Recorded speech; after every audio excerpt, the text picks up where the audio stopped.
Bismillahirrahmanirrahim. Rabbi shrah li sadri wa yassir li amri wahlul 'uqdatam min lisani yafqahu qawli. Alhamdulillah. So kita dah masuk pada minggu yang kedua. Jadi minggu kedua ni kita akan tengok berkenaan dengan pengenalan kepada geometrik. Okey, yang ni pengenalan tu penting jugalah supaya kita boleh nampaklah secara umum apakah yang dimaksudkan dengan geometrik, apakah dia punya cabang-cabang di dalam geometrik lah. Okay, pertama sekali kita tengok dari segi dia punya pengenalan.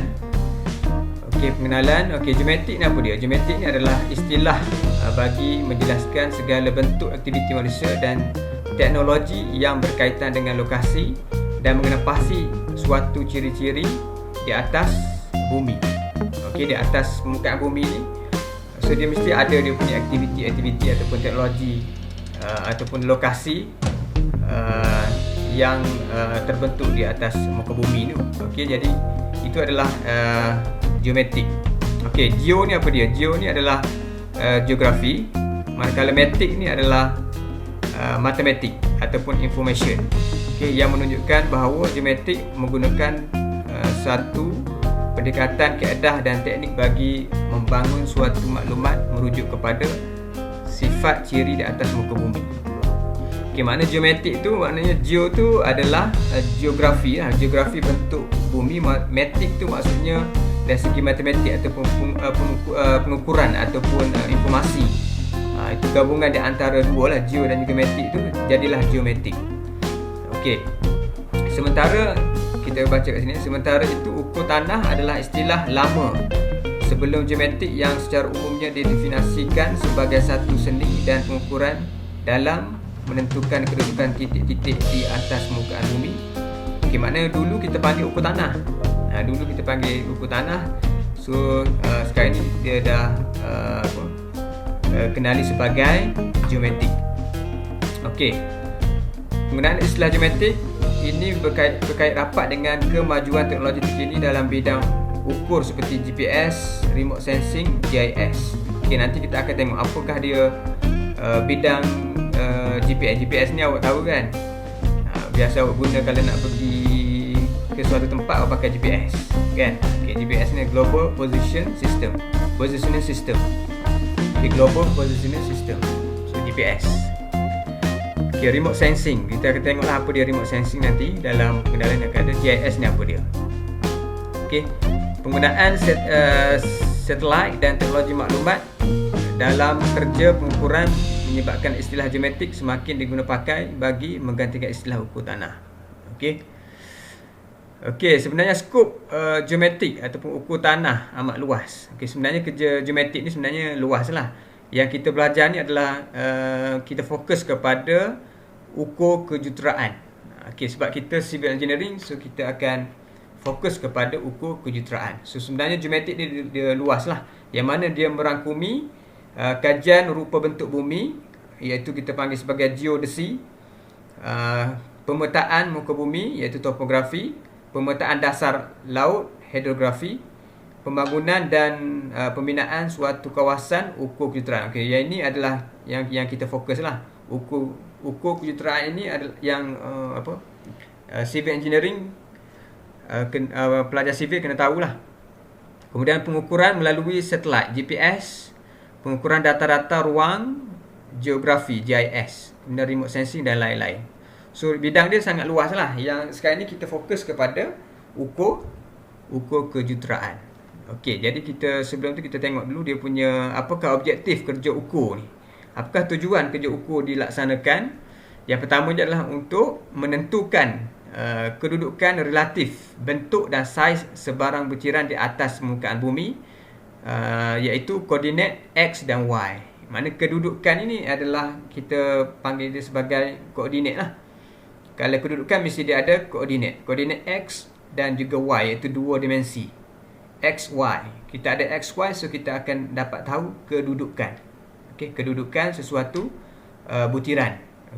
Itu objektif yang pertama. Kemudian objektif yang kedua, menentukan ketinggian relatif objek dari satu aras rujukan, iaitu koordinat Z.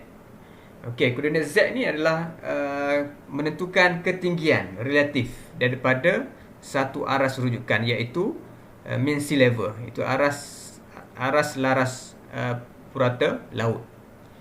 Okey. Yang ni X, Y, Z lah maksudnya kat sini. Objektif kerja ukur ni adalah untuk menentukan kedudukan, iaitu untuk X, Y dan juga Z. Okey, itu A, B tadi kan. Ada dua objektif. Yang pertama. Kemudian yang keduanya adalah menunjukkan hasil pengukuran yang telah dibuat dalam satu bentuk persembahan yang sesuai, iaitu peta dan juga plan. Okey, itu antara objektif kerja ukur. Okey, objektif kerja ukur yang pertama sekali dia nak dapatkan dia punya koordinat X, Y dan Z, dan yang kedua adalah untuk menghasilkan pengukuran pengukuran dalam bentuk peta dan juga plan. Okey, peta dan juga plan ni untuk rujukan lah. Untuk rujukan, kalau kita sebagai civil engineering, untuk rujukan pembinaan sesuatu bangunan ataupun jalan dan sebagainya. Peta ni digunakan untuk perancangan. Okey, perancangan bandar dan sebagainya lah peta kan. Okey, itu tujuan kerja ukur dilaksanakan. Okey, kemudian kita pergi kepada proses kerja ukur. Proses kerja ukur, okey, objektif kerja ukur boleh dicapai melalui 3 fasa. Proses kerja ukur iaitu yang pertama sekali, okey, untuk kita capai objektif tadi kena melalui 3 fasa. Yang pertama, pengukuran di lapangan. Okey, kita kena pergi dekat site dan kita kena buat ukur. Okey, iaitu pengukuran di lapangan untuk memperoleh data dan juga maklumat. Untuk kita mencerak data dan juga maklumat di tapak. Selepas kita dah dapat data, jadi data itu perlu diproses. Okey, pemprosesan data. Okey, melakukan penilaian, perhitungan dan juga pengujian ataupun analisis. Okey, selepas kita proses data, kemudian kita akan persembahkan dia dalam bentuk peta dan juga plan, ataupun outputnya hasil daripada proses data ni kita akan dapat menghasilkan peta dan juga plan. Okey. Okey, ini adalah proses kerja ukur basic.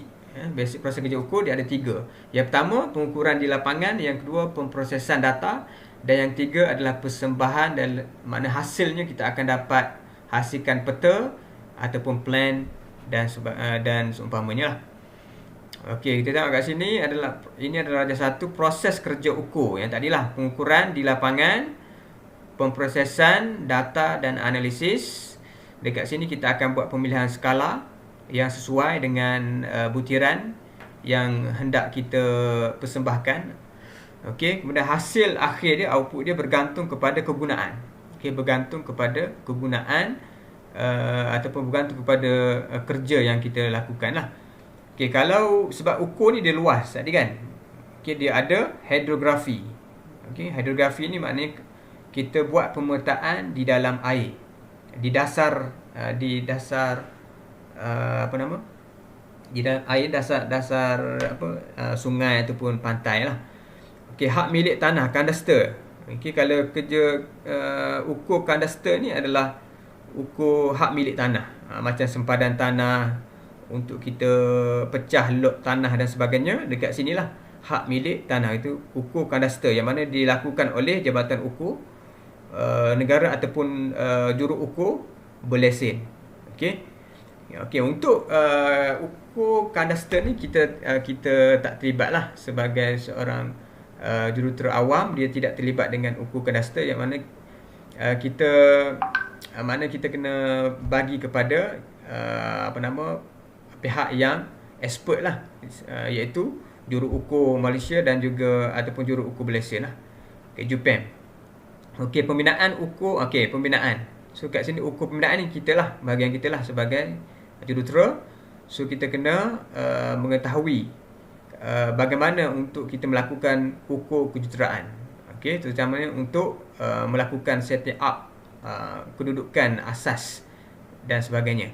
Kemudian pembangunan perancang bandar. Okey, maknanya peta ataupun plan yang digunakan untuk merancang sesuatu bandar.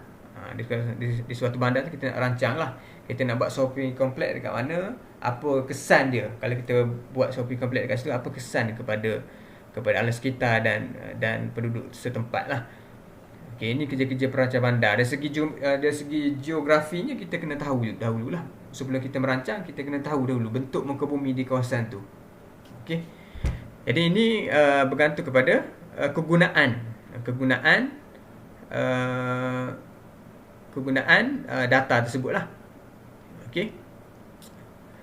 Okey, kita pergi kepada plan dan juga peta. Plan dan juga peta. Apakah perbezaan di antara plan dan juga peta? Okey, kita tengok kat sini plan. Plan ni adalah setiap para muka ditunjukkan tepat kepada skala. Okey, menggunakan skala besar, maklumat lebih terperinci dan lengkap, gambar maklumat bagi kawasan yang kecil seperti kawasan perumahan, kawasan pembinaan. Okey, kalau plan ini biasanya kalau kita tengok plan, biasanya dia punya butiran yang ada dalam plan itu lebih detail, lebih terperinci ataupun detail. Sebab dia menggunakan skala yang besar. Skala besar ni maksudnya kita zoom benda tu jadi besar, nampak dengan lebih jelas. Contohnya beam, katakan beam, bentuk beam tu kalau saiznya dalam 1.5 meter kali 1.5 meter. Itu dalam meter kan. Dalam meter kita boleh tengok dengan jelas di dalam plan. Sebab itu dia terperinci ni, maknanya kena jelas lah ukuran dimension setiap struktur itu perlu jelas. Jadi kita perlu menggunakan skala yang besar. Okey, manakala berbeza dengan peta. Peta ni dia menggunakan skala kecil. Skala kecil maksudnya dia boleh melihat sesuatu kawasan yang besar lah. Contohnya peta negeri Johor. Kita boleh tengok kawasan di negeri Johor ataupun di Batu Pahat, kita boleh tengok dalam satu kertas.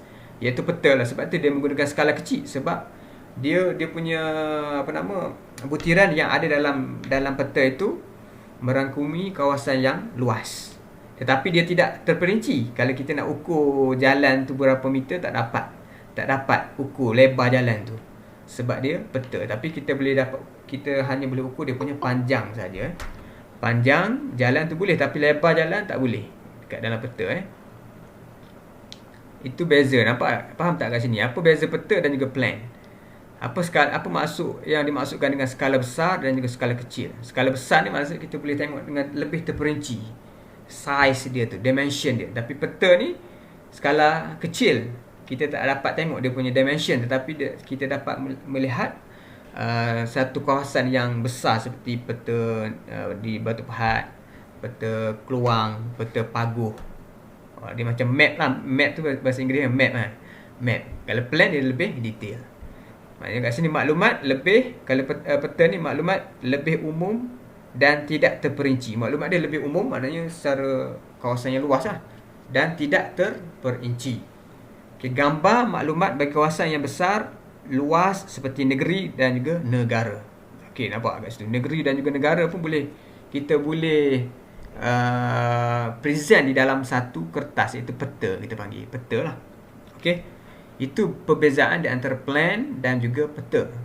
Okey, saya harap semua faham lah apa beza di antara plan dan juga peta.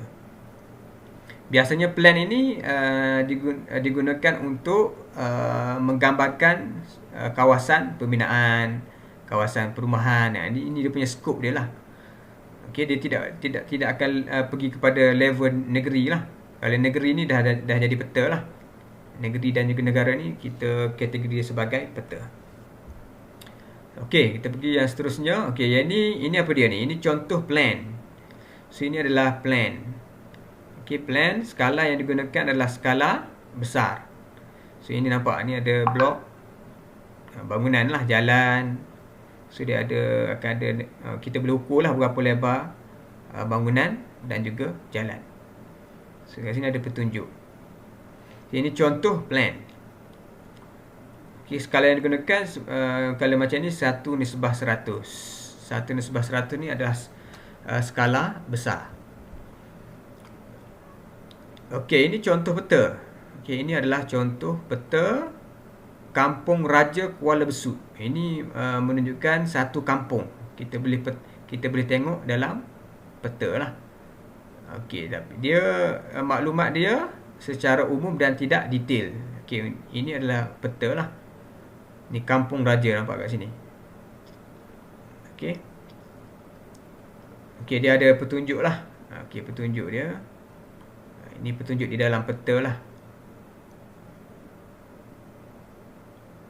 Okey, skala yang digunakan adalah skala kecil. Okey, skala kecil. Okey, kita tengok pada skala. Kita dah dapat bezakan di antara peta dan juga plan. So, sekarang ni kita pergi fokus kepada skala. Okey, apa yang dikatakan sebagai skala besar dan bagaimana yang dikatakan sebagai skala kecil itu? Kita tengok kat sini skala. Skala adalah nisbah antara jarak di atas peta ataupun plan dengan jarak sebenar di bumi. Contohnya, jika jarak 1 mm di peta mewakili 0.5 meter di bumi. Okey, kalau kita ukur di atas peta 1 mm bersamaan dengan 0.5 meter di bumi. Okey, berapakah skala dia? Berapakah skala ini? Kalau 1 mm sama dengan 0.5 meter. Maknanya skala sama dengan JP bagi dengan JB. Okey. Peta bahagi dengan bumi. Peta 1 mm bahagi dengan bumi 0.5. So, kita dapat 500. 1 nisbah 500. Okey, 1 nisbah 500. Sekejap. Kita cuba bahagi. Siapa ada kalkulator, bagi. 1 bahagi dengan 0.5. Dapat berapa? Dapat 2 1 nisbah 500. Oh, 500 tu, okey, 0.5. 0.5 kali dengan 1000. Kali 1000 lah. Okey, 0.5 kali kita convert Kita convert 0.5 meter ni dalam mm. So, mana 1 mm sama dengan 500 mm di tapak, di bumi lah. Itu cara dia lah. Okey. Maknanya kalau kita bahagikan tu 500 2 kali itulah. Okey, tak apa. Okey, cara dia macam itulah. 1 mm bahagi 0.5, maksudnya kita cara tu dia 1 nisbah 500. So, yang ni dia punya unitnya samalah.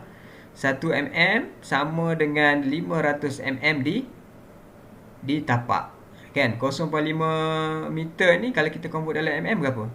500 kan? 0.5 kali 1000 lah.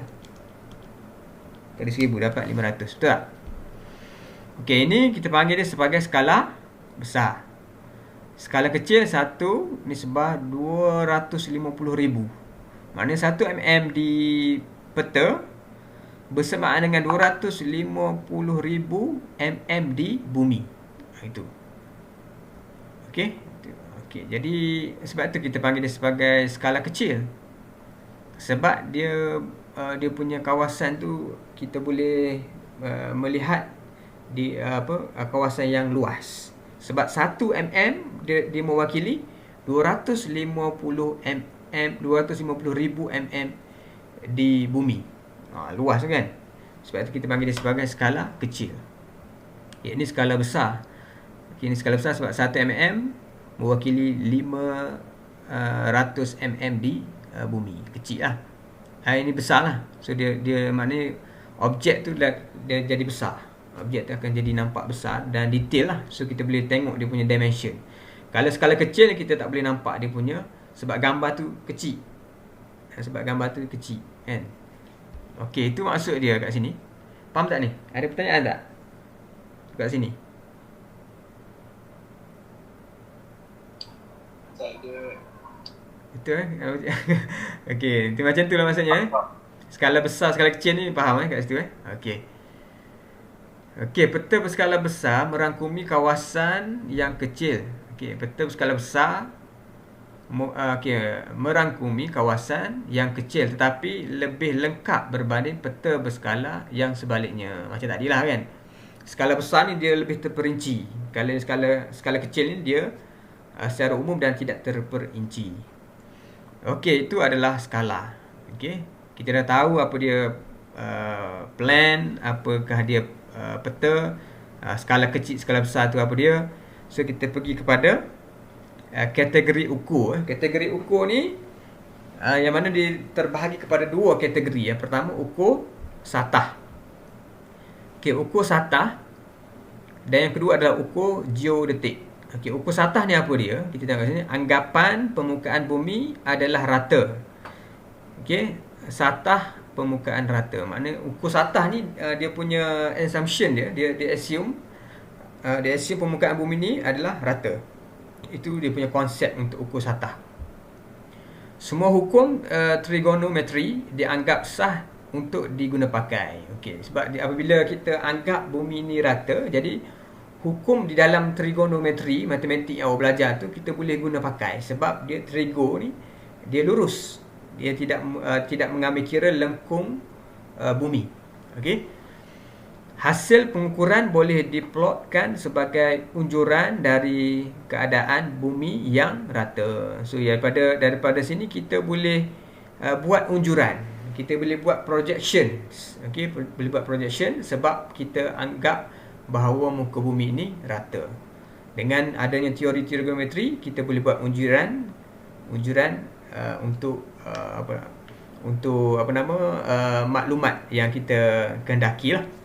Okey, jarak pengukuran dalam lingkungan kurang daripada 50 km. Untuk ukur satah ni, kalau kita menggunakan konsep ukur satah ni, dia mesti kurang daripada 50 km. Lingkungan kurang daripada 50 km. Okey, yang kedua ukur geodetik. Okey, ukur geodetik ni apa dia? Mengambil kira kesan lengkungan bumi. Okey. Untuk ukur geodetik ni dia mengambil kira kesan lengkung bumi, sebab muka bumi ini dia tidak flat. Kalau dari segi logik seginya, dia ada kawasan tinggi, ada kawasan rendah, kan? Jadi dia mesti kelengkungan bumi. So untuk geodetik ni dia mengambil kira kelengkungan bumi, yang mana tidak semua hukum trigonometri boleh diguna pakai. Tidak semualah. Okay, perlukan pengetahuan mengenai trigonometri sfera. Okey, maknanya ini kita memerlukan spherical trigonometry. Okey, jarak pengukuran lebih jauh daripada 50 km. So, itu kategori ukur. Ada dua kategori. Yang pertama ukur satah, dan yang kedua adalah ukur geodetik. Okey, kemudian kita pergi kepada cabang ataupun jenis ukur tanah. Okey, kat sini dia ada beberapa jenis, sebab ukur ni dia punya tu luas. Dia punya cabang dia luas. Jadi kita tengok apakah cabang-cabang di dalam ukur tanah. Okey, dua kategori ukur tanah dibahagikan pula kepada dua kategori ukur tanah tadi, ukur satah dan geodetik, dibahagikan pula kepada jenis-jenis ukur seperti yang pertama, ukur kadaster. Ukur kadaster ni seperti menentukan kedudukan tanda-tanda sempadan lot tanah bagi tujuan penentu hak milik. Okey, ini ukur kadaster ni macam geran tanah lah. Okey, geran tanah. Okey, nak pecah tanah dan sebagainya. So ini bahagian ukur kadaster. Melibatkan rekod bertulis seperti tuan punya tanah, luas tanah, jenis, syarat kegunaan tanah.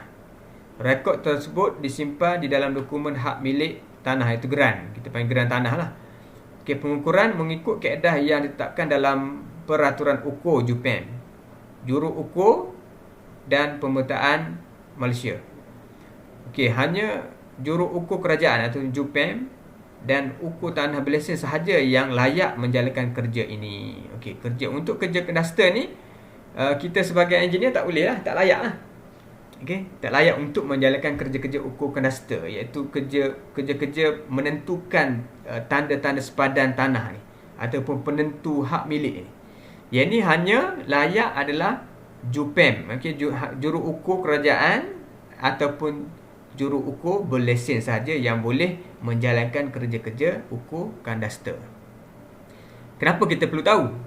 Sebab kita sebagai juruterus pun kena tahu juga kadaster ni. Kita kena tahulah sempadan kita kat mana.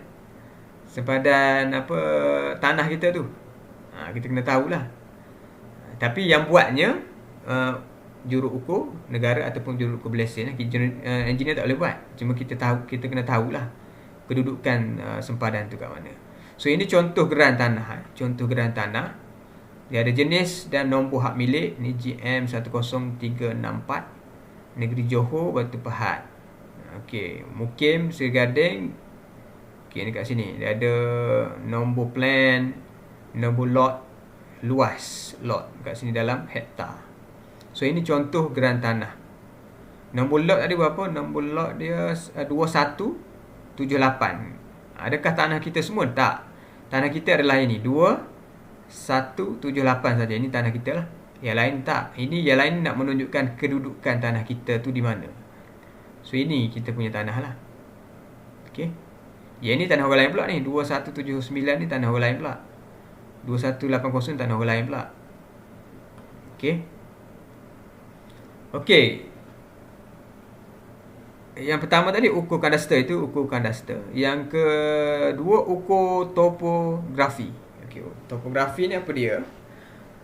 Topo ni maksudnya topografi ni inilah peta lah, untuk menghasilkan peta. Kita tengok kat sini, untuk menghasilkan peta ataupun plan yang menggambarkan bentuk rupa bumi, termasuk kontur, bersama-sama dengan butiran semula jadi atau buatan manusia. Okay, peta topografi penting kerana ia menjadi panduan kepada kerja-kerja perancangan, reka bentuk dan pembinaan projek-projek kejuruteraan. Okey, ini yang kedua adalah ukur topografi. Maknanya ukur ni dia fokus untuk menghasilkan plan ataupun peta. Yang mana plan dan peta ini digunakan untuk panduan, untuk perancangan, untuk reka bentuk, untuk pembinaan projek-projek di dalam kejuruteraan. Okey. Bentuk muka bumi lah. Okey. Okay, kita tengok ada tak contoh dia, contoh. Ini contoh plan topografi. Nampak kat sini dia akan ada pokok, ada kontur line, ada bangunan dan ada nilai ketinggian. Okey, ada nilai ketinggian kat sini ya. Kalau awak nampak kat sini ada nilai ketinggian tapi tak jelas. Tinggi mana titik ni kat sini katakan 3 meter. 3 meter daripada perata laut lah. Ada ketinggian. Okey, ada nilai ketinggian. So ini contoh plan topografi ataupun peta lah. Okey, kemudian kita pergi kepada jenis yang ketiga iaitu ukur hidrografi. Apakah dia ukur hidrografi?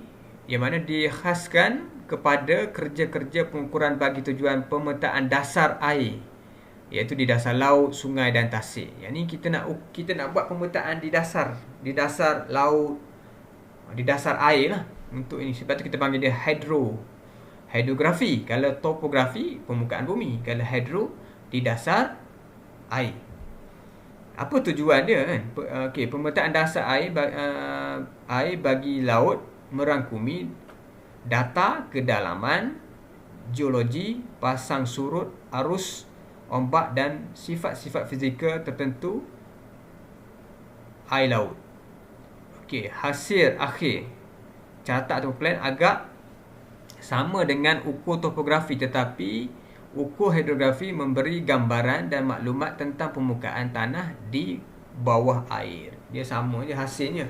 Cuma yang ni menggambarkan di bawah air, untuk yang topo di atas darat lah. Okey. Kegunaan ukur. Apakah kegunaan ukur hidrografi ni? Okey, yang pertamanya adalah pandu arah pelayaran. Okey, pandu arah pelayaran. Yang mana kalau kapal-kapal besar nak masuk ke sesuatu kawasan, dia perlu tahu berapakah kedalaman air di kawasan tu. Kalau kedalaman tu cetek, dia tak boleh masuk. Jadi itu pentingnya hidrografi ni dijalankan. Okey, di pesisiran pantai ataupun di ni apa nama? Kapal punya itulah, pelabuhan kapal. Okey, jadi yang pertama tadi pandu arah pelayaran, kerja-kerja kejuruteraan, tambakan pembinaan jeti atau jambatan. Okey, kita nak bina jeti ataupun jambatan, so kita kena tahulah berapa kedalaman tanah dia, tanah jenis apa, supaya kita boleh buat dia punya tiang dia tu lah, tiang jeti tu kan. Okey. Laluan paip dan kabel dasar laut. Okey, cari gali minyak, kawalan alam sekitar, pembinaan dan penyelenggaraan pelabuhan dan lain-lain. Okey, ini adalah kegunaan ukur hidrografi tadi. Nampak kat situ Ada topo, kita ada hidrografi. Topo ni di atas permukaan bumi, manakala hidrografi ni di dasar air ataupun di bawah air. Ini contoh dia lah. Nampak ni. Okey.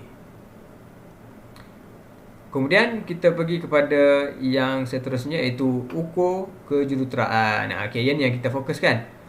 Okey, melibatkan kerja-kerja untuk mendapat maklumat lapangan untuk tujuan perancangan pembinaan projek kejuruteraan. Okey, seperti ukur laluan. Ukur laluan ni seperti pembinaan jalan raya, lebuh raya, jalan kereta api dan juga peparitan. Okey, ukur binaan. Okey, ukur binaan ni termasuklah pembinaan bangunan, jambatan, empangan, lapangan terbang, melibatkan hitungan luas dan isi padu.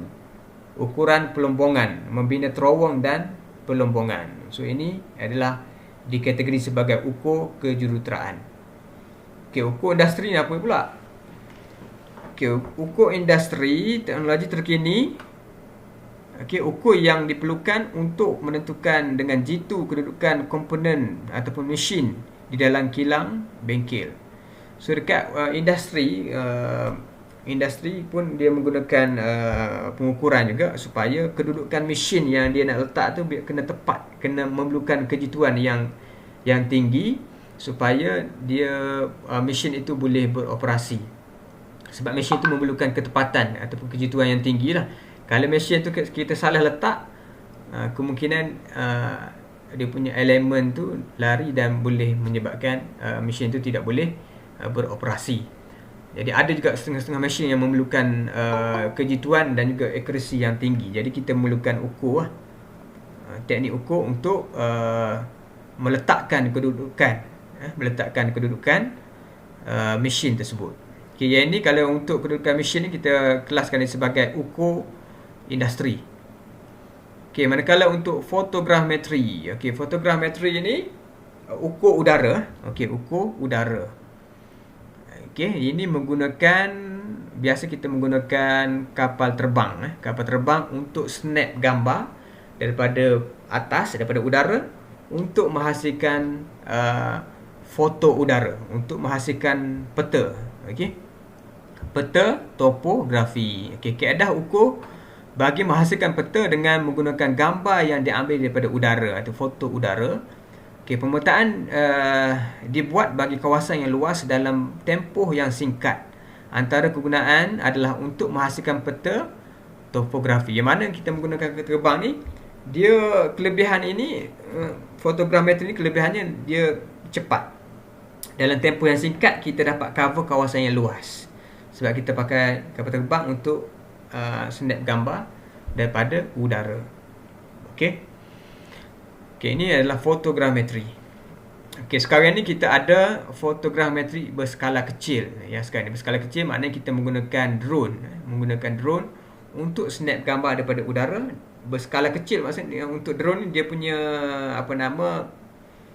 jarak dia ataupun limit dia boleh terbang tak boleh lebih kurang dalam, paling jauh pun dalam 2 km je. Drone tu daripada remote control tu, dia boleh pergi jaraknya dalam 2 km. Itu maksimum tanpa halangan lah. Tanpa halangan. Yang mana biasanya remote control tu 2.4 GHz dia punya frekuensi dia tu. Jadi dia hanya boleh pergi sejauh dalam 2 km. Itu pun tanpa halangan. Kalau ada pokok dan sebagainya, so mungkin dia akan pendek lagi. Jadi itu berskala kecil, kita boleh mapping fotogrametri dengan menggunakan drone. Okey. Tapi kalau untuk yang besar, kita akan menggunakan kapal terbang. Okey, ini contoh dia dan snap gambar daripada atas.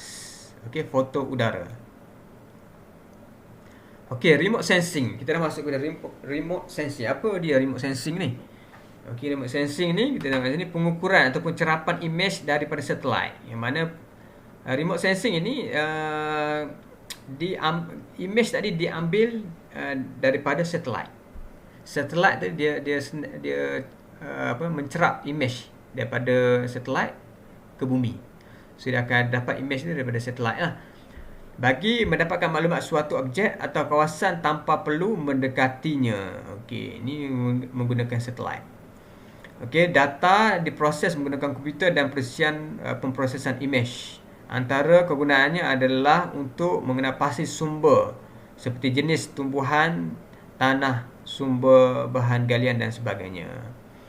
Okey, dia lebih kurang macam fotogrametri juga. Fotogrametri menggunakan kapal terbang. Yang ini menggunakan satelit. Dia ambil gambar menggunakan satelit.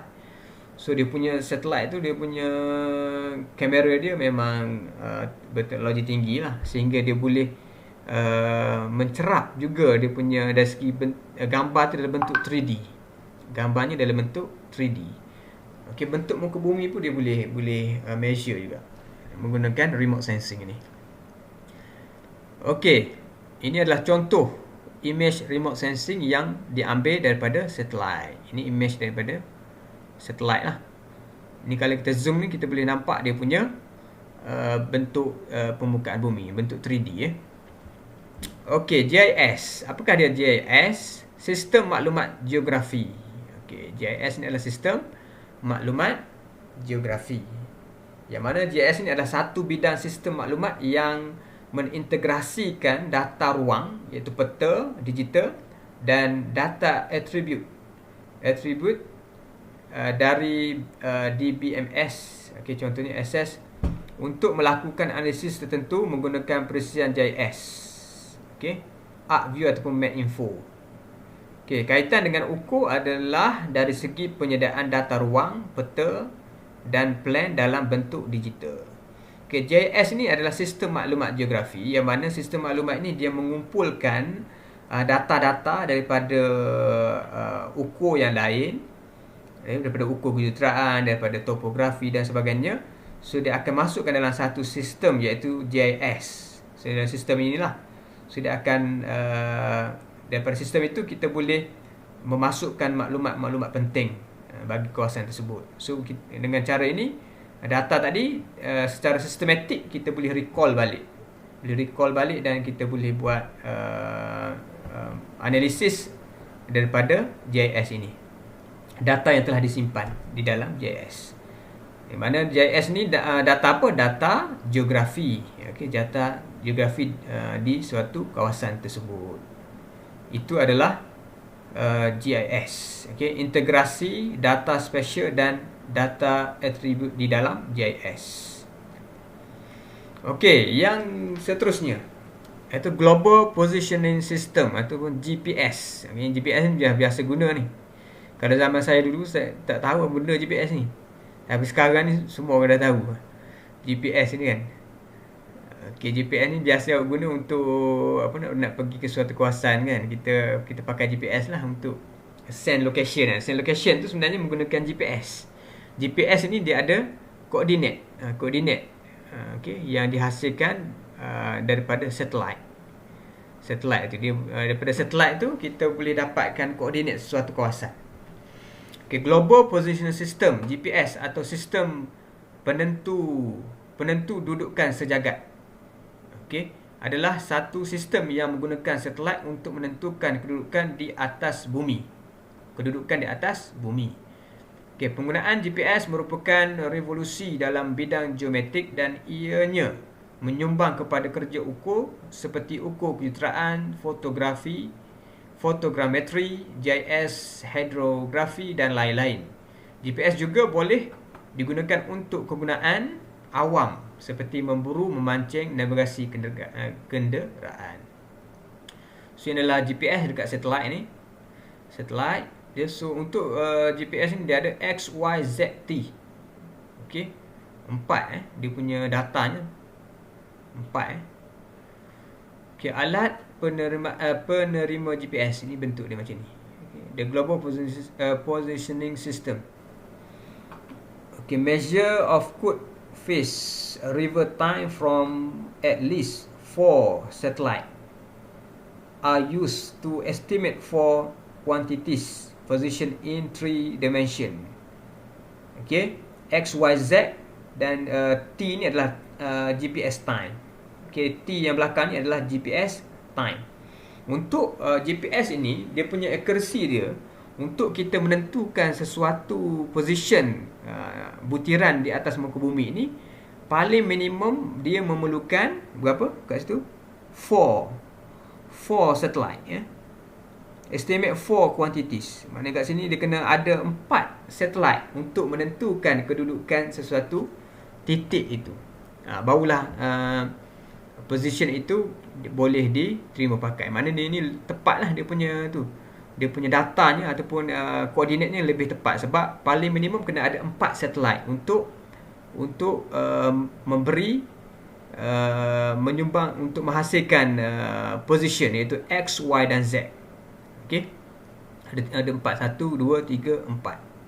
Okey, itu adalah sistem GPS. Okey. Konsep pengukuran GPS menggunakan satelit. Alright, so yang ni lah. Okey, ketepatan dan kejituan. Okey, untuk GPS ni okey, saya pun tak perlu terangkan lebih detail lah sebab kita ini untuk salah satu jenis-jenis daripada bidang ukur lah. Okey, tak apa. Kita pergi pada yang seterusnya. Okey, ketepatan dan kejituan.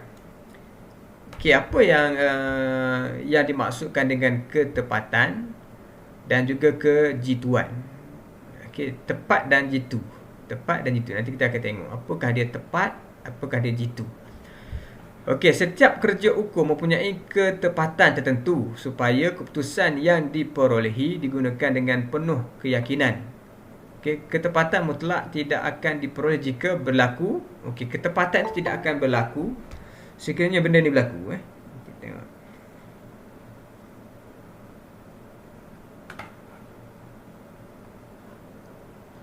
Okey, sekiranya alat yang kita guna itu tidak sempurna, so ketepatan tidak akan berlaku. Okey, yang kedua, tidak upayaan pencerap untuk mengukur dengan sempurna. Pencerap ataupun manusia tadi yang mencerap data tersebut, kalau dia tidak mempunyai keupayaan untuk mencerap, so dia tidak sempurnalah. Kemudian perubahan cuaca, okey. Cuaca pun akan memberi kesan kepada ketepatan sesuatu data. Kemudian ketidaksempurnaan data yang dihitung. Okey, maknanya ini analisis lah. Analisis yang tidak sempurna. So, dia akan efek kepada ketepatan data tersebut. Okey, dalam kerja ukur, ketepatan dan kejituan sentiasa diberi perhatian. Masing-masing mempunyai maksud yang berbeza. Dalam kerja ukur ni memang penting ketepatan dan kejituan itu kerana contoh tadilah macam ukur kadaster tadi. Ukur kadaster tadi dia melibatkan sempadan tanah orang, sempadan tanah. Kalau tidak tepat, maknanya kita akan menyebabkan kerugian kepada sesuatu pihak yang lain. Okey, memberi kerugian kepada satu pihak yang lain lah. Sebab kita ukur tu tidak tepat. Sepatutnya tanah ni luasnya katakan 1 ekar. Tiba-tiba kita pergi pancang dekat sana kurang daripada 1 ekar. Jadi sebab itulah ketepatan dan juga kejituan ini mesti sentiasa diberi perhatian di dalam kerja-kerja ukur. Okey. Dan kejituan dan juga ketepatan ini mempunyai maksud yang berbeza. So kita tengok dahulu apakah dia yang dikatakan sebagai ketepatan. Ketepatan. Okey, ketepatan adalah nilai yang diukur hampir kepada nilai sebenar. Okey, ini adalah ketepatan. Ketepatan maksudnya nilai yang diukur hampir kepada nilai yang sebenar. Okey, ini bermakna selisih untuk nilai diukur tolak dengan nilai sebenar. So kita akan dapat dia punya selisih atau perbezaan antara nilai yang diukur dan juga dengan nilai yang sebenar. Okay, yang kecil mempunyai ketepatan yang tinggi, yang besar mempunyai sebaliknya. Maknanya nilai selisih tadi, kalau selisihnya besar, maksudnya ketepatannya kurang. Kalau selisihnya kecil, maknanya ketepatan itu tinggi. Okay, dalam amalan ukur tanah, nilai sebenar yang diukur tidak mungkin diperolehi, maka pengukuran dinilai secara relatif atau menggunakan konsep pengukuran terbaik. Okey, dalam kerja ukur, nilai sebenar yang nilai sebenar yang diukur tidak mungkin diperolehi. Okey, maka pengukuran dinilai secara relatif atau menggunakan konsep pengukuran terbaik. Gitulah. Maknanya nilai sebenar ni sebenarnya tidak mungkin kita dapat perolehi lah nilai yang sebenar. Okey, sebab kita ukur pun dengan menggunakan alat juga. Kan? Kita ukur pun dengan menggunakan alat juga. Jadi untuk kita nak dapatkan ukuran yang sebenar-benarnya tu agak tidak mungkin diperolehi lah. Jadi cara dia nak nilai tu kita dengan menggunakan konsep pengukuran terbaik. Yang mana yang alat yang terbaik, kaedah yang terbaik, itulah yang paling tepat. Okey. Ketepatan pengukuran jarak boleh dinyatakan sebagai ketepatan selisih, jumlah selisih bagi dengan jumlah jarak. So kita akan dapat dia punya ketepatan. Contoh, ketepatan tinggi 1 bagi dengan 100,000, bermakna selisih 1 mm untuk jarak 100,000 mm. Atau selisih dia sama dengan 0.01 meter untuk jarak 1,000 meter. Ini dia mansuhkan, dia akan jadi macam ni lah. Ini ketepatan tinggi. Ketepatan tinggi ni maksudnya 0.01 meter untuk jarak 1,000 meter saja. Manakala ketepatan rendah pula 1 nisbah 1,000, bermakna selisih 1 mm untuk jarak 1,000 mm, ataupun selisihnya 0.01 meter untuk jarak 10 meter. Jadi selisihnya 0.01 meter untuk jarak 10 meter. Ini jaraknya sama juga, dia punya selisih 0.01, tapi jaraknya lebih jauh, iaitu 1,000 meter. Jadi ini adalah ketepatan yang lebih tinggi berbanding dengan yang ini. Itu maksudnya ketepatan tinggi dan juga ketepatan rendah. Faham ke tak faham ni? Selisih yang dibenarkan untuk yang ketepatan rendah ni, dia hanya yang dibenarkan adalah 0.01 meter untuk jarak 10 meter. Untuk jarak 10 meter. Okeylah 10 meter kan. Kalau kita ukur ini 10 meter, yang ni untuk 1,000 meter. Lagi tepat yang ni lah. Ini lagi susah lah untuk dapatkan ketepatan ini. Sebab jaraknya 1,000 meter, tapi selisih yang dibenarkan 0.1 meter je. Yang ni senang sikit sebab dia pendek je, 10 meter. Kejituan. Apakah yang dimaksud dengan kejituan? Kejituan menunjukkan darjah persamaan di antara beberapa nilai yang diukur terhadap kuantiti yang sama. Kejituan juga menunjukkan keupayaan sesuatu alat mengukur suatu kuantiti yang dengan tepat. Lazimnya alat yang berkejituan tinggi akan memberikan ukuran yang tinggi sekiranya alat itu diuji dan dikalibrasi dengan suatu ukuran piawai. Apa yang dimaksudkan dengan kalibrasi ni? Kalibrasi ni maknanya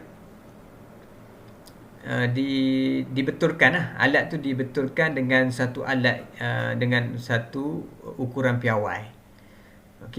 Alat ukur di makmal tu mesti sentiasa dikalibrasi lah.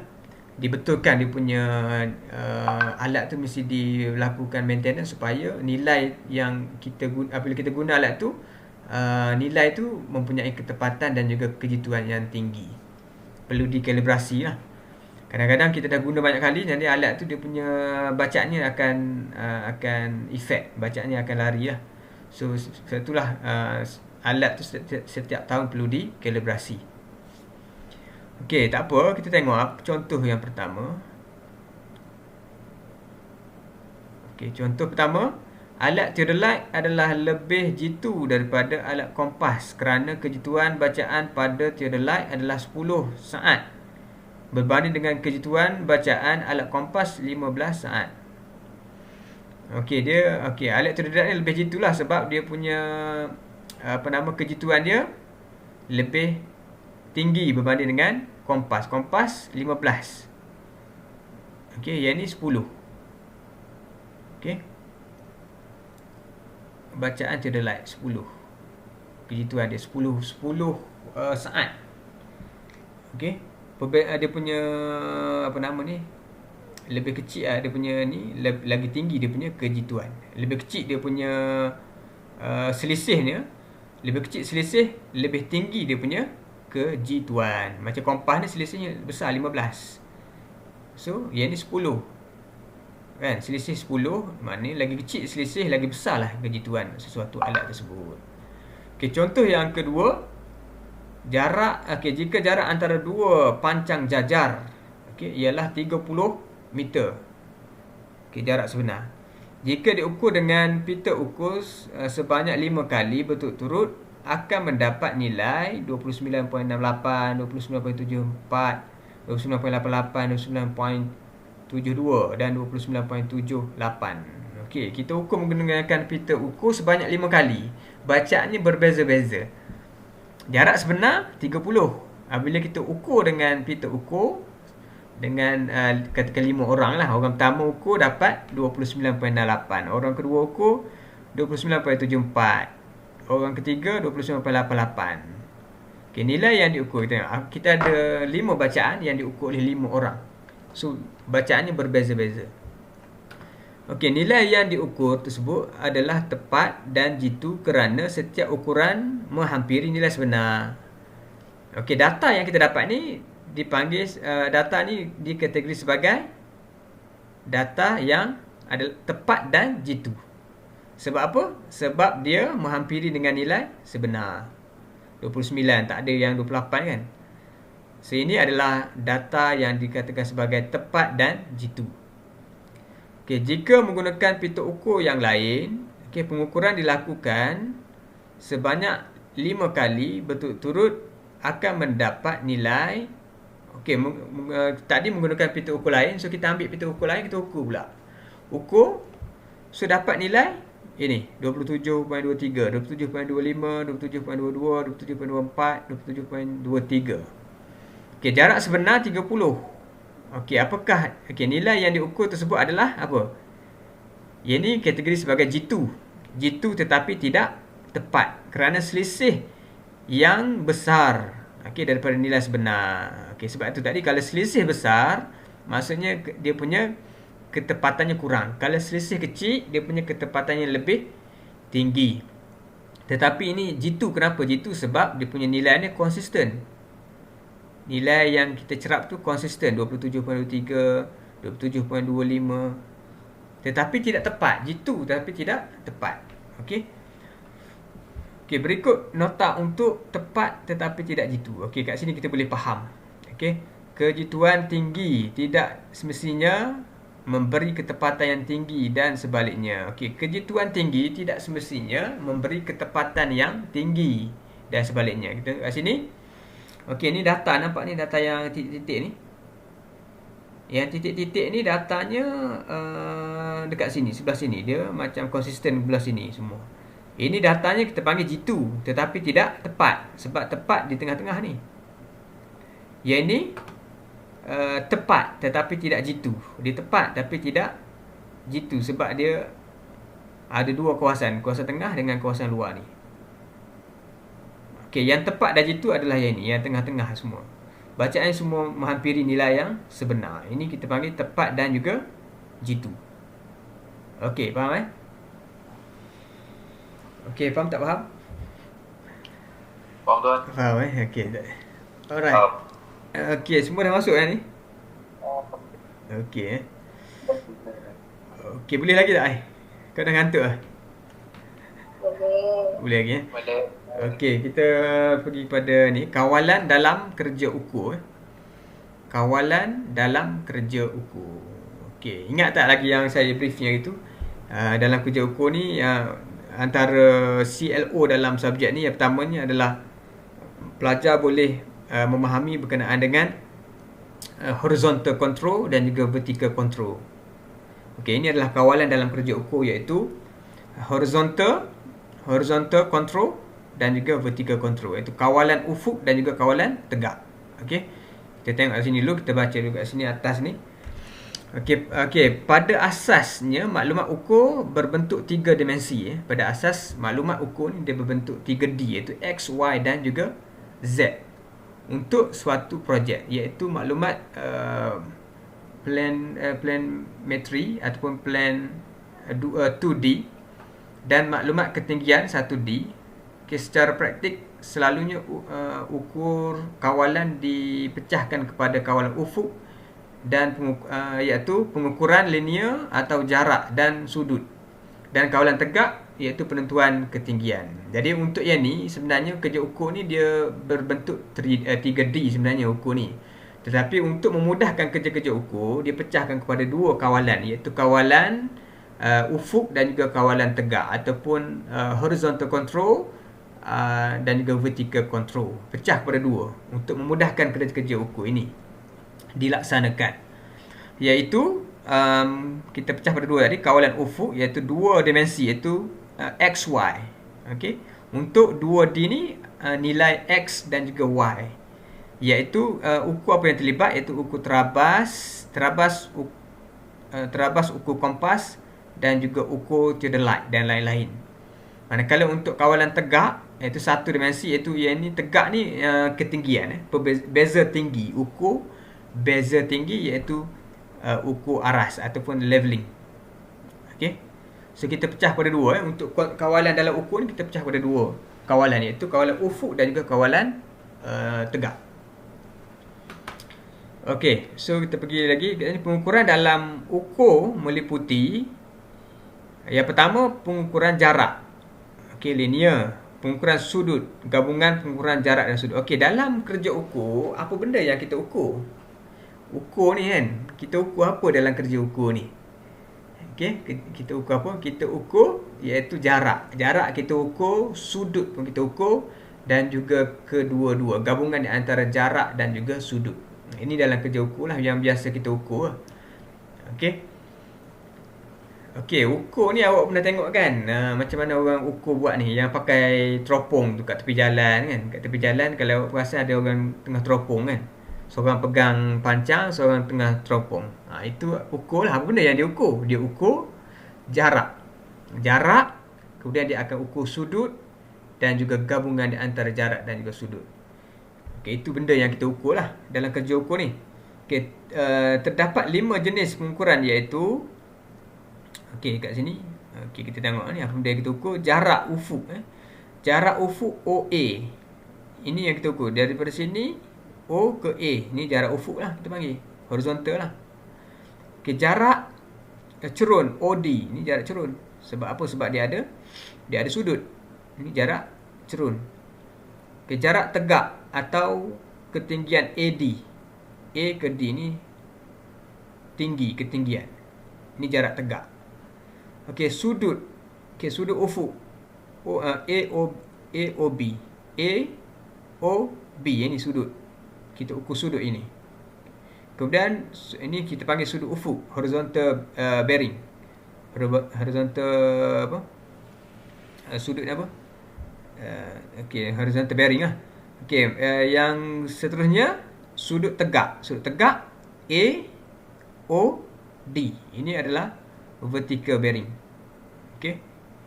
Ini antara pengukuran, jenis-jenis pengukuran yang kita laksanakan lah semasa kerja-kerja ukur dijalankan. Okey. Itu je sebenarnya yang kita ukur. Dalam kerja ukur benda ni yang kita ukur.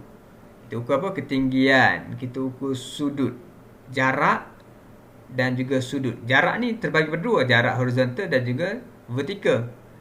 Okey, sudut pun ada 2 juga, sudut tegak, sudut ufuk. Okey, begitulah. Okey.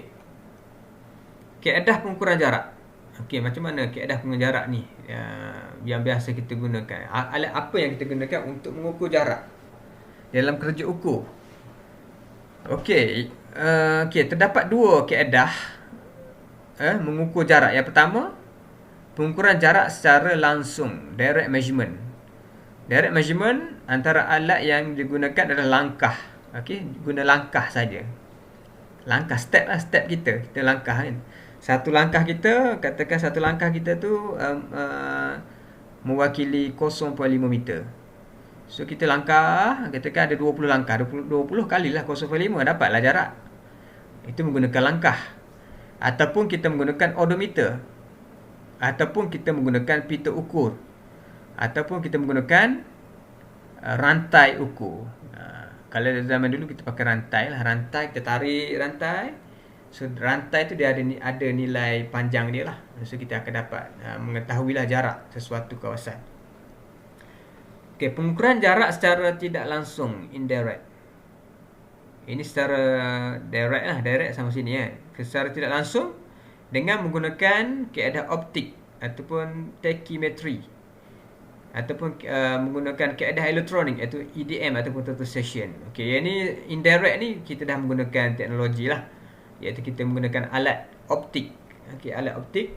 So daripada situ kita akan dapat jarak secara automatik. Okey. Okey, langkah. Okey, langkah tadi yang inilah. Contoh tadi, mendapatkan jarak antara alat aras ke staf. Staf aras berdasarkan bilangan langkah. Misalnya satu langkah mewakili 0.5 meter. So kalau kita nak dapatkan jarak di antara A ke B katakan, kita langkah daripada A ke B. Langkah kita kira berapa langkah. Katakan A ke B tu 10 langkah. 10, satu langkah kita tu mewakili 0.5 meter. Kalilah 0.5 kali dengan 10. Dapat apa? Dapat 5 5 meter lah. 5 meter. Okey, ini menggunakan langkah. Dalam kerja ukur aras, kita akan menggunakan langkah. Okey, kerja ukur aras untuk menentukan jarak di antara staf, ke staf. Staf tu dia punya alat untuk mengukur tu lah, di antara staf ke staf. Kita menggunakan langkah. Okey, tidak digalakkan menggunakan odometer ataupun pita ukur. Okey, dia ada sebab dia lah. Okey, jadi ini salah satu kaedah dalam kerja ukur. Memang pelik sikit, kenapa kita guna langkah kan? Langkah ni tepat ke tak tepat kan? Jitu ke tak jitu? Okey, tapi dalam kerja ukur aras tidak ada masalah. Kita akan menggunakan langkah saja, lebih cepat. Okey. Okey, yang kedua kita boleh menggunakan odometer ataupun roda ukur.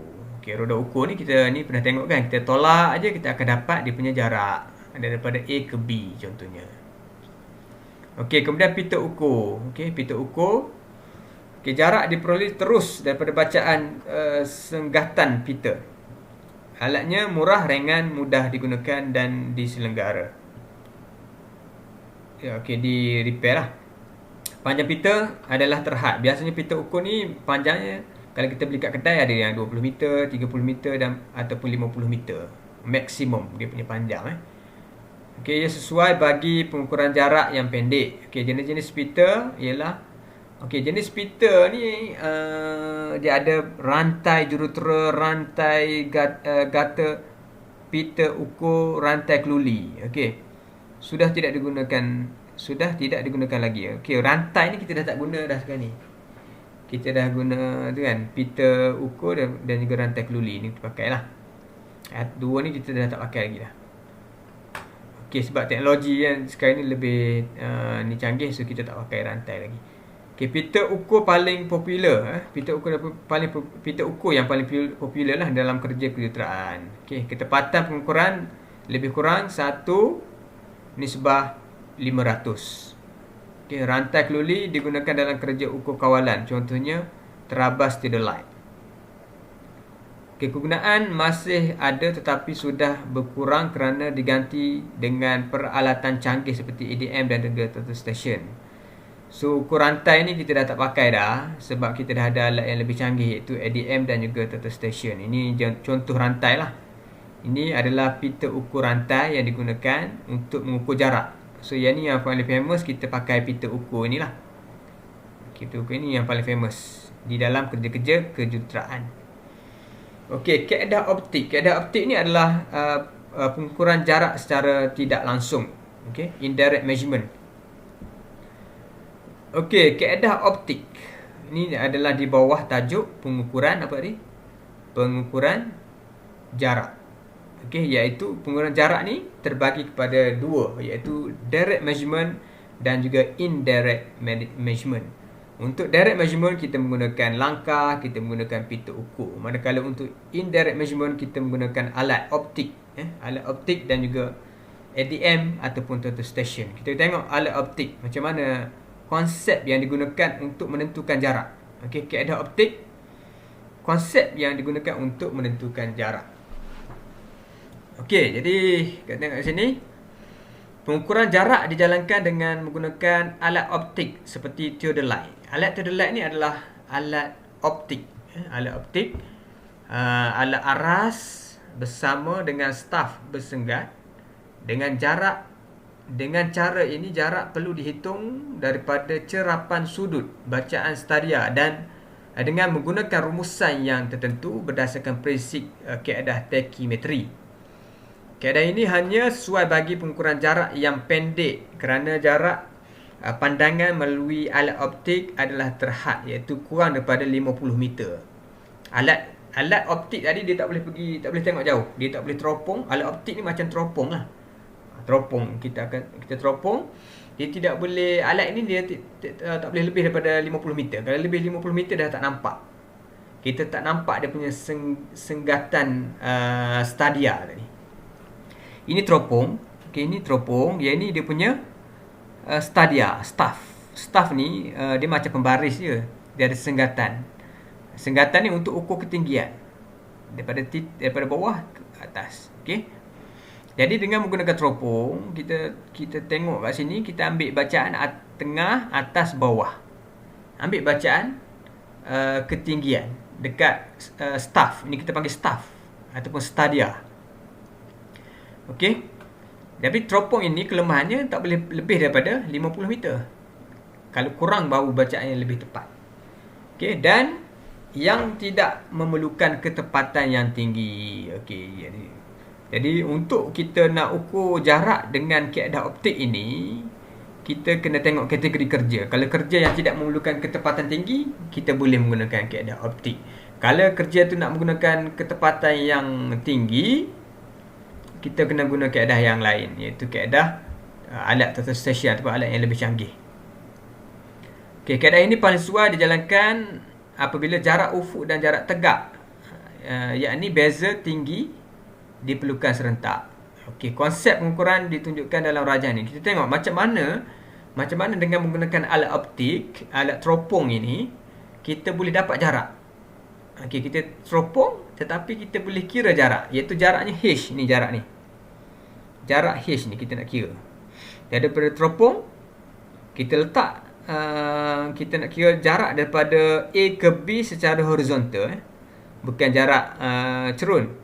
Ini jarak cerun, daripada A ke B ni jarak cerun. Tetapi kita nak jarak horizontal H, iaitu jarak ufuk, jarak ufuk.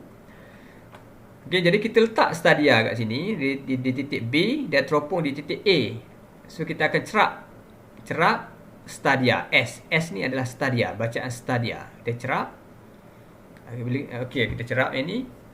So ini dia punya formula, H sama dengan 100 S cos 2 theta. Theta ni adalah sudut pugak yang ni. Daripada alat ini kita boleh dapat sudut pugak. Okey, kita boleh dapat bacaan sudut pugak. Okey. Cuma bacaan sudut pugak dan juga nilai stadia kita boleh dapat. Okey. Tetapi H ni tak dapat. Tapi dengan menggunakan trigonometri, so kita akan dapat nilai H. Okey, masuk dalam formula ni kita akan dapat nilai H. Okey, ini bacaan stadia. Okey, stadia atas, tengah dan juga bawah. Ini konsep tachymetry stadia. Okey, ini awak just faham je lah, sebab kita tak guna pun kaedah optik ni dalam kerja ukur kita. Kita menggunakan alat yang lebih canggih. iaitu total station. Okey, kita menggunakan alat total station iaitu kaedah elektronik. Okey, alat yang ada dekat ETHM ni adalah alat elektronik iaitu total station yang lebih canggih lah. Ini just untuk pengetahuan pada awak lah. Kalau orang kata kaedah optik ni apa dia? Okey, kaedah optik ni adalah alat tadilah, alat yang teropong, itu alat aras. Alat aras ni adalah kaedah optik. Okey, jadi kaedah optik biasanya kita menggunakan untuk ukur ketinggian, jarak boleh juga kita nak kira jarak, tapi menggunakan konsep tachymetry, iaitu kita menggunakan formula ini. So kita akan dapat jarak daripada A ke B secara indirect, secara tidak langsung kita dapat jarak itu. Okey, kalau direct tu maknanya kita ukur daripada A ke B dengan menggunakan pita ukur. Tapi yang ini indirect, secara tidak langsung, secara tu kita dapat juga nilai dengan menggunakan formula. Okey. Okey, kita pergi pada kaedah elektronik. Okey, kaedah elektronik ni dia menggunakan macam mana? Konsep alat tu ini untuk pengetahuan sajalah. Okey, jadi kita tak guna apa formula ni. Yang ni alat yang kira ni. Ini J sama dengan V kali dengan T ni, alat tu dah kira siap-siap dah. Kita just ambil je nilai tu, nilai jarak daripada alat tersebut. Cuma kita ini untuk kefahaman kita lah. Okey. Okey, pengukuran jarak elektronik adalah adalah satu kaedah. Okey, pengukuran secara tidak langsung. Okey, kerana ianya menggunakan prinsip gelombang elektromagnet seperti gelombang cahaya tampak. Okey, visible light waves, atau gelombang radio atau radio wave yang boleh beredar di ruang udara dengan kelajuan V yang tetap. Yang tetap lah, maknanya kelajuan V yang mana gelombang itu dilepaskan dengan kelajuan yang sama, yang tetap. So bila dia tetap, so kita boleh mengukur dia punya jarak. Okey, tetapi pada frekuensi dan juga jarak gelombang yang berbeza. Okey, kelajuan sama tapi frekuensi dan juga lambda atau gelombang tadi berbeza. Jarak dan juga frekuensi yang berbeza. Okey, sekiranya masa T perjalanan bagi suatu jenis gelombang beredar dari satu titik alat pemancar signal ke satu titik alat penerima signal dapat ditentukan, maka jarak di antara titik-titik tersebut boleh diperolehi sebagai sekiranya masa tadi kita dapat ambil masa gelombang tadi daripada titik A ke titik B, berapakah masa yang diambil, so kita boleh kira jarak. Yang mana kelajuan tadi, kelajuan sama dengan apa? Kelajuan, unit kelajuan apa? Unit kelajuan apa? Okey. Kelajuan meter per second. Okey, ini V. V ni tetap. Sekiranya kita tahu masa yang dah ambil, kita kali dengan masa. Masa apa dia? Masa dalam second. So kita boleh mansuhkan masa, so kita akan dapat meter. Meter ni adalah jarak lah. Ini konsep dia. Maknanya kalau kita, ini konsep sajalah, konsep elektronik dia. Macam mana dia kira jarak tadi? Dia boleh rekod masa ni, pancaran gelombang tadi daripada point A ke point B. Dia boleh rekod masa tu. So masa tadi kita kalikan dengan kelajuan gelombang tadi, so kita akan dapat jarak. Itu dia punya konsep dia lah untuk kaedah elektronik ni. Tapi yang ni kita tak perlu kira pun. Ini alat dah kira, alat dia dah programkan, so kita dapat jarak tu terus. Cuma kita kena faham lah macam mana konsep alat itu bekerja, macam mana alat itu beroperasi, kita kena faham lah, supaya kita boleh mengambil kira langkah-langkah supaya kita mencerap pada waktu yang sesuai. Sebab gelombang ini dia boleh terjejas. Sebab gelombang kan kat sini dia boleh terjejas dengan cuaca. Kalau cuaca terlampau panas, so dia akan memberi efek kepada bacaan alat tersebut. Okey, kalau kat sini dia kata apa? Tetapi oleh kerana ketentuan masa adalah sukar dan tidak praktikal, maka kaedah pengukuran jarak yang berdasarkan penentuan jarak gelombang n lambda dan beza jarak gelombang delta lambda telah digunakan. Dalam keadaan ini, alat pemantul signal digunakan menggantikan alat penerima bagi memantul signal balik ke alat pemancar, yang juga boleh bertindak sebagai alat penerima signal. Oleh yang demikian, jarak yang dilalui oleh signal tersebut adalah secara ulang-alik, iaitu 2 kali jarak di antara alat pemancar dengan alat pemantul, seperti berikut. Okey. Ni konsep dia lah, konsep dia. Yang penting-penting konsep. Konsep yang pertama tadi, macam mana alat ini dibangunkan. Yang pertama based on formula ini. Based on formula J kali dengan VT. Tapi T ni susah nak dapat kan. Susah nak dapat. Jadi dia pergi kepada konsep yang kedua, iaitu kita kena ada alat pemantul gelombang. Di titik A kita pancarkan gelombang, di titik B kita kena ada alat pemantul. Di mana apabila kita tembak di titik A gelombang tadi sampai ke titik B, ada alat pemantul, dia akan pantul balik ke titik A. So gelombang tadi secara ulang-alik. Okey, apabila gelombang secara ulang-alik, jadi jaraknya kita boleh kira dengan menggunakan formula J. Jarak ni sama dengan M bilangan gelombang. Okay, lambda ni apa? Gelombang, jarak gelombang. Bilangan jarak gelombang campur dengan perbezaan gelombang bahagi 2. So kita akan dapat dia punya jarak. Okey, yang mana lambda ini sama dengan kelajuan gelombang bahagi dengan frekuensi. Ini formula yang digunakan lah, konsep yang digunakan tadi. Alright. Okey.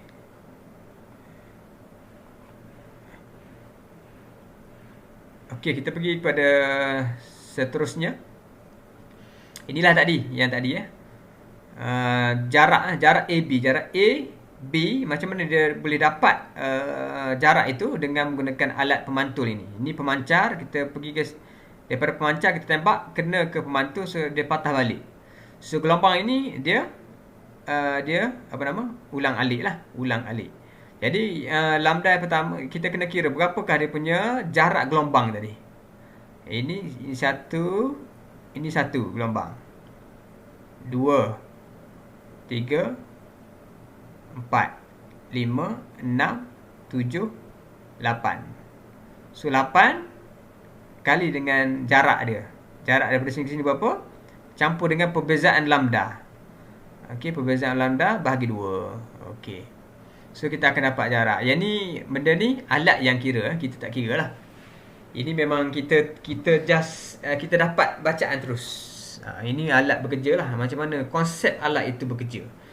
Dengan adanya benda ni, jadi kita boleh ambil tindakan-tindakan yang untuk mengelak daripada ralat tu terlampau besar. Jadi kita boleh elak lah dengan yang mana cuaca kat sini dia kata kat sini apa yang penting diketahui adalah bahawa gelombang, dia kata kat sini, apa yang berlaku secara fizikal dalam alat ADM bukanlah perkara utama. Okey, apa yang berlaku, konsep-konsep yang berlaku ni di dalam alat itu bukanlah perkara utama yang perlu kita perhatikan oleh pengguna.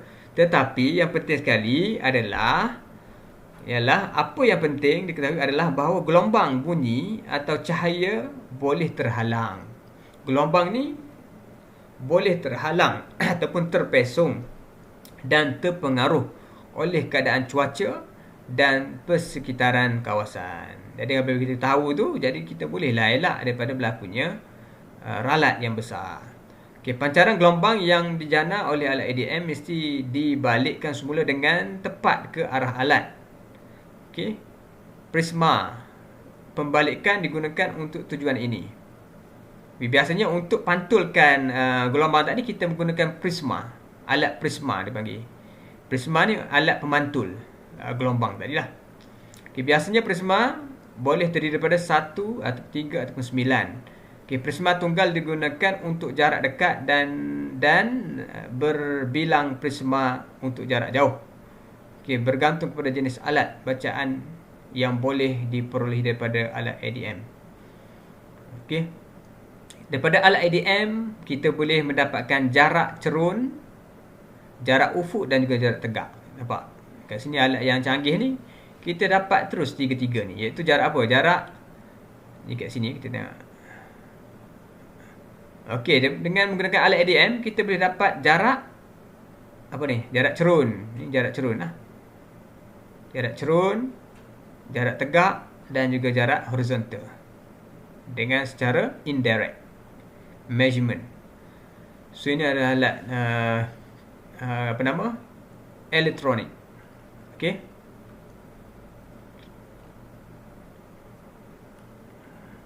Okey, kebanyakan alat ADM telah dilengkapi dengan kemudahan untuk memasukkan parameter seperti suhu, angin, tekanan dan sebagainya untuk pelarasan secara automatik. Okey, dekat dalam alat ADM tu dia akan tanyalah dekat suhu semasa awak cerap tu berapa suhunya, berapa dia punya kelajuan angin. So kita masukkan dalam alat tu, so dia akan buat correction secara automatik bacaan kita tadi. Makna bacaan jarak yang kita ambil itu telah dibetulkan mengikut keadaan suhu. Kerana suhu angin itu akan mempengaruhi bacaan gelombang tadi. Okey, bila kita dah masuk data itu, so dia akan buat correction secara automatik.